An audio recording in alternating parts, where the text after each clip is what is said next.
Fight of the night was Lando versus Bobby Green.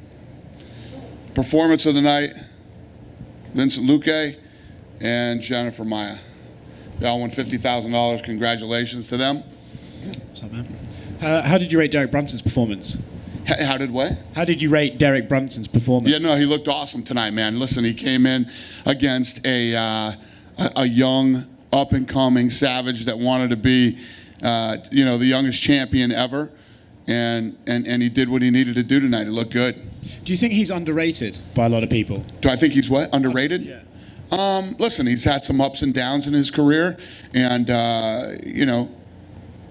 tonight he came in prepared and fought the way that he needed to fight and did what he needed to do.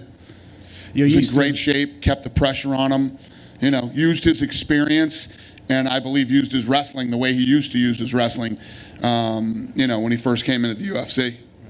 You're used to last-minute changes, but Kevin Holland and Giles that fell through at the last second. What exactly happened? Yeah, he fainted. This was the fucking craziest week ever. We got through it. We're here.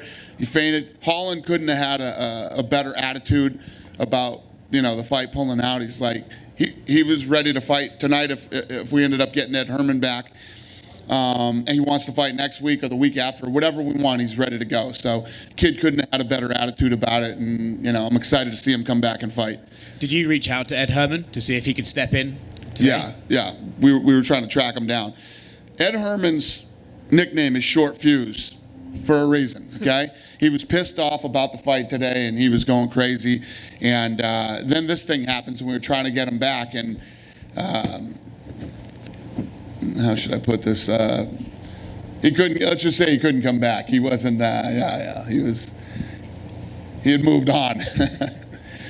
Jennifer Maia got an impressive win over Joanne Calderwood on the broadcast. Valentina Shevchenko said, "I'll see you soon." Is she the next number one contender? Yeah. That's the fight. She looked. Listen, I have a lot of respect for JoJo. She's been working hard, taking her career very serious, and has been back on track since she moved to Vegas. And Jennifer looked damn good tonight. So, yeah, it makes sense for her and Valentina to fight. Do you have a time scale on when Valentina? No clue. Cool. ASAP. Cool. And last thing for me, what did you think of the stoppage in the main event? Some thought Herb was waving off at the end of the second round, and then he waved off pretty quickly. Yeah, I mean, Shahbazyan looked like he was out at the end of that round. I think that the doctor could have stopped. First of all, the doctor's obviously inexperienced. I don't know anything about the doctor, but I haven't seen him before. You got Brunson, who ends that round strong. Many could argue that fight could have been stopped right there at the end of the round. I'm sure the ref thought the guy would have time to go back. What you don't do is talk to the guy for fucking 10 minutes while he's hurt. You know what I mean? Either stop the fight or let him continue, but go. You're letting the kid recover while you got Brunson, who just did that work, and he's waiting for the bell to ring so that he can go in and finish the fight. Pull the trigger one way or the other. Stop the fight or don't. Cheers, man. Dana, what did you think of Shahbazyan? Were you disappointed in how he fought? Kev, you got to take that off to talk to me. What did you think of Shahbazyan? Were you disappointed by how he fought? No, I wasn't disappointed. He's going in against. Listen, everybody knew, no matter what the odds said, he's going in against an experienced fucking guy. I mean, you're going to, Brunson's fought everybody. Shahbazyan hasn't fought everybody. And this is where you find out where a guy's at tonight. You put him in against a guy like Derek Brunson. What was your take? I mean, it seemed like, he's had 9 knockouts in the first round. It didn't seem like he was hurting Brunson at all. I mean, I know he's going to the body. You have to ask Brunson that one. I would disagree with you. I think Brunson got hit with some good shots tonight, and I think Brunson was in shape. He was definitely in shape tonight, wrestled a lot, and he ate some big fucking shots in that first round. You're going to have to ask him that, though. I didn't get hit with him. He did. Yeah, I saw the one body shot that it kind of backed him up, but it seemed like he hit him with body shots and kicks to the body too.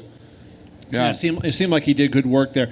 Did you see in Edmen, even though he lost the fight, did you see the things that made you think he was such a great prospect in the first place? Yeah. I think the kid is good. Listen, I'm taking anything away from Brunson, but he looked like he gassed out in that second round. But you got to credit Brunson for that too. I think that Brunson mixed up his striking and his wrestling tonight like he used to, and he also came in great shape. You know, he definitely came in better shape than Shahbazyan did. And then lastly, just on Trevin Giles, I mean, are you guys going to send him to another doctor, or was the report you got enough that you're fine, he's okay, and he doesn't have to go anywhere when he gets home? Say it again. Trevin Giles. Are you going to send him to another doctor? In Houston when he gets home. I don't know. Listen, our crew takes such good care of these guys. They'll know where he's at and what's going on.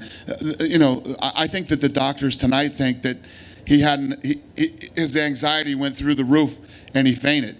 You know, that was one of those fights tonight that I picked to be, if you don't know, now you know fights. And there's a lot of pressure, and who knows what he was dealing with, and he fainted. We had 2 faintings tonight. It's crazy. So, Dana. You done, Kev? Who else fainted? JoJo, after the fight. Yeah. Did Kevin Holland get his any win bonus or something? Because So these guys that didn't fight tonight, they got paid some money, and we're trying to turn these guys around. I think Holland's going to fight next week. So they got paid some money, and then they didn't get their show money, though. And what do you do with Vicente Luque? He was obviously ranked, but he fought a guy that wasn't ranked, and then he wins. Then he calls out Nate Diaz, who's right underneath him in the rankings. His 2 teammates are supposed to fight for a title next. So what do you do with him moving forward? With Luque? Yeah. I don't know. I don't know. You know, we gotta. Fights happen. We'll have a matchmaking meeting next week and sit down and walk through. What's next and what's next for Brunson too. And then unrelated to this fight, I think Conor responded to you on Twitter. He said, I accept in Tagalog, which is what Filipinos speak. He's obviously under the same management firm as Manny Pacquiao, which led to a lot of rumors circulating. So is there anything happening there? Who called him out? Conor tweeted, I accept in a Filipino language. He's under the same management team as Manny Pacquiao, which started a lot of rumors. I don't care about any of that shit. Hey, Dana. Hey, buddy. From a business standpoint, how did things go in Abu Dhabi? Oh, it was incredible. Abu Dhabi was successful in every way that you can call an event successful. And what was the transition like coming back to here? I know August is a huge month for you. I think this is one of the busiest months ever with events. What's that going to be like transitioning from Abu Dhabi to, I think, 9 events here at the Apex? Well, other than sleep for a few days was a mess. Everything's good. I mean, it was an incredible experience. It was first class for everybody who was involved in the thing. And but it's good to be home too. So it's good to be home. I'm excited to be back, and I'm excited about the Contender Series. You guys know, most of the people in here have been to them. They're fun. They're exciting. The thing's been so successful that it's this one's on ESPN Plus. This thing's going to air in Brazil. It's airing in Canada now. So this thing's really got some legs in the last couple of seasons, and these kids that are unsigned and nobody knows will literally be fighting in front of the whole world now. So the stakes are a lot higher. It's on a much higher level now, and I'm looking forward to it. What are your thoughts about how you guys have handled the pandemic and the COVID-19 issues? Because Major League Baseball is ready to go down the tubes right now, and it seems like you guys have handled it from the get-go pretty well, and had been able to overcome any issues. Yeah, thank you. I knew we would from day one. I knew that we would be able to do this. I knew that we would spend the money and get the right people involved. I believe in my staff, and obviously I believe in the fighters. I knew that we could do this, and I knew we would. There's a lot of mistakes that these other leagues have made, and they could do it right if they wanted to, but I don't know. Was the mistake not being in the bubble? Like Yep, you got? you have to be in the bubble. It's impossible to pull this thing off without a bubble. You have to do it. One more. Did you say JoJo passed out after the fight? I don't think Yeah. we knew that. What happened? I don't know. She fainted After in the back after? Okay. after the fight, yeah. So we transported her. Thank you.